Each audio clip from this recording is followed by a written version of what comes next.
पिताजी, इस संसार में 4 प्रकार की पतिव्रताएं नारियां बताई गई हैं। संत कहते हैं, उत्तम के यस बस मन माही, सपने हुआन पुरुषी जगनाही। उत्तम प्रकार की नारी उससे बताया गया है जो स्वप्न में भी कभी पराये पुरुष के बारे में नहीं सोचती। मध्यम पर पति देखे ही कैसे,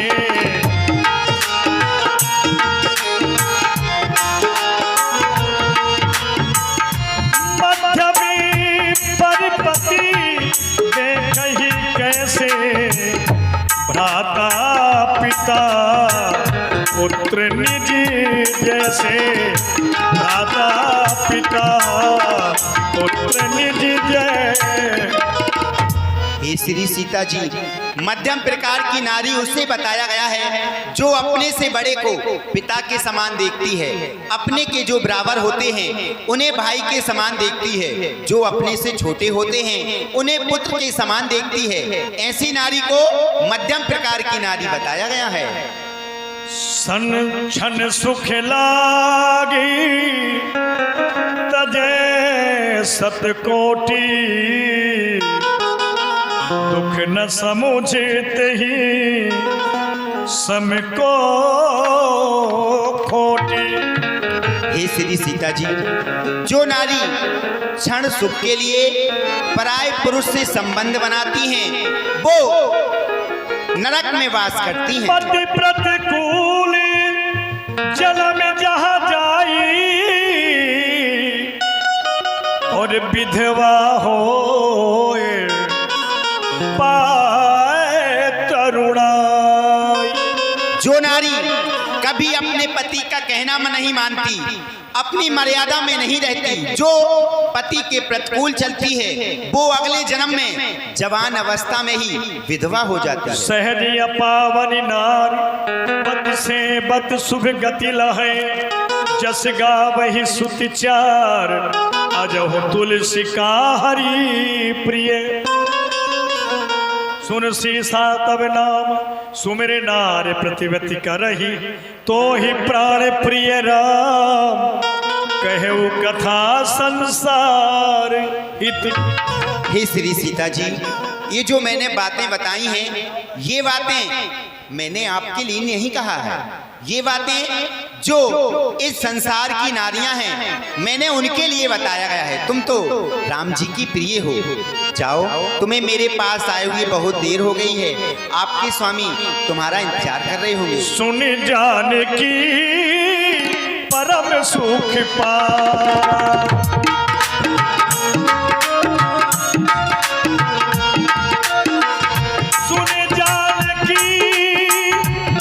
सुख पावा, सादरता सु चरण श्रीना।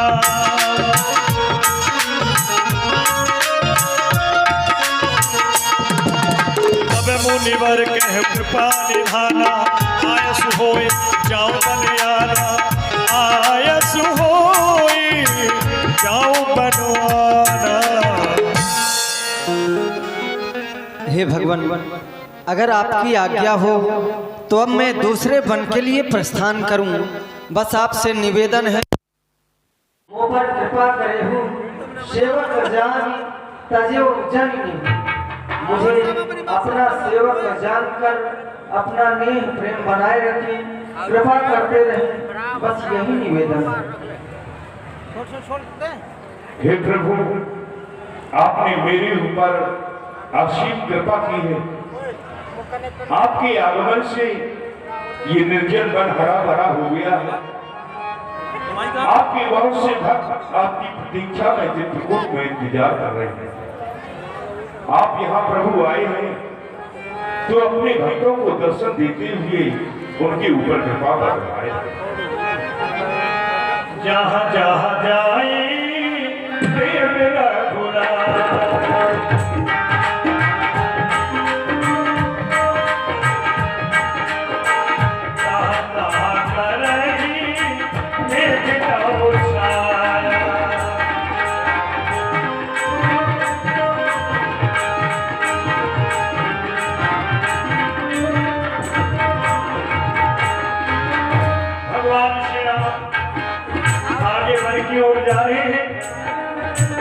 से ऋषि महात्मा भगवान के साथ चल रहे हैं, लेकिन भगवान के नजरों के सामने एक ऐसा दृष्टिगोचर हुआ जो भगवान ने ऋषियों से पूछा, अस्ति समूहि देख रघुराया, पूछा मुनि लागे अगनाया, पूछा मुनि लागे अगनाया।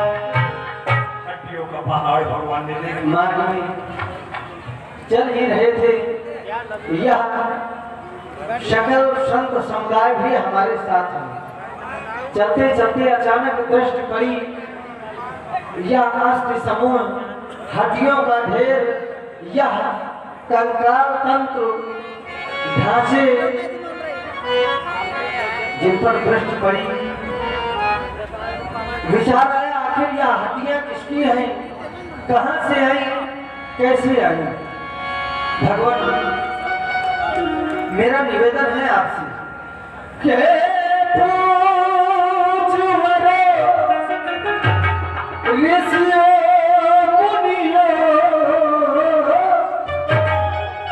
हड्डी का कैसा ढेर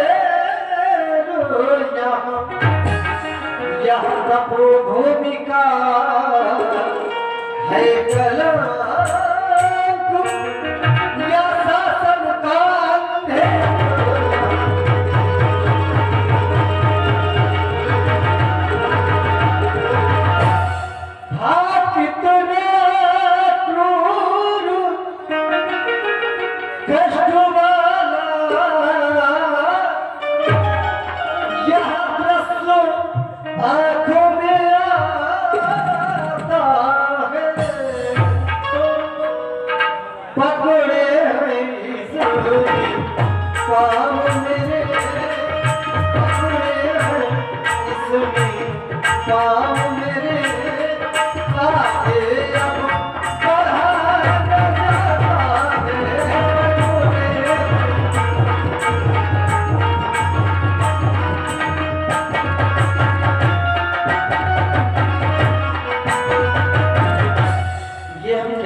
हमने इस अस्थि समूह के विषय में आपसे जानना चाहा, पूछा, आप सभी मौन हो गए, अपने अपने सिर को नीचे की ओर झुका लिया।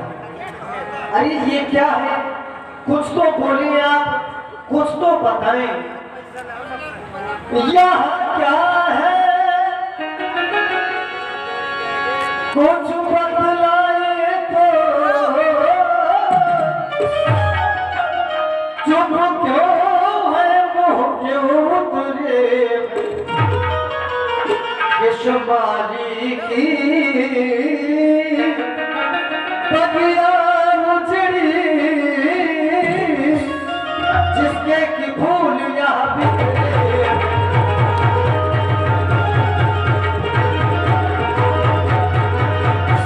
आप सभी से निवेदन है, इस अस्थि समूह के विषय में हमें अवगत कराएं। आखिर किस माली की बगिया उजड़ी, जिसके की फूल यह बिखरे। प्रभु, ना ही ये बगिया है, ना ही ये फूल बिखर रहे हैं। हमको बेनरब की प्रजा जान असुरों ने खूब सताया है। कितने ही ऋषियों मुनियों को उन नर भक्षों ने खाया है, जो भोजन बने राक्षसों की। उनकी हड्डियां पड़ी हैं, ये पत्ते तो सभी चबा चुके, सूखी टहनियां पड़ी हैं, हसरत से उसको देख रहे। जो व्यवरा अगला पिछला ने पर मिला न ऐसा कोई वीर, जो अन्यायियों से बदला ले। ये फूल है उस बगिया के। फूल है ये? हाँ। अभी तो आप कह रहे थे ना ही बगिया है ना फूल है। शायद वो माली सोता है, अच्छा। उसकी ही लापरवाही से अन्याय बाद में होता है।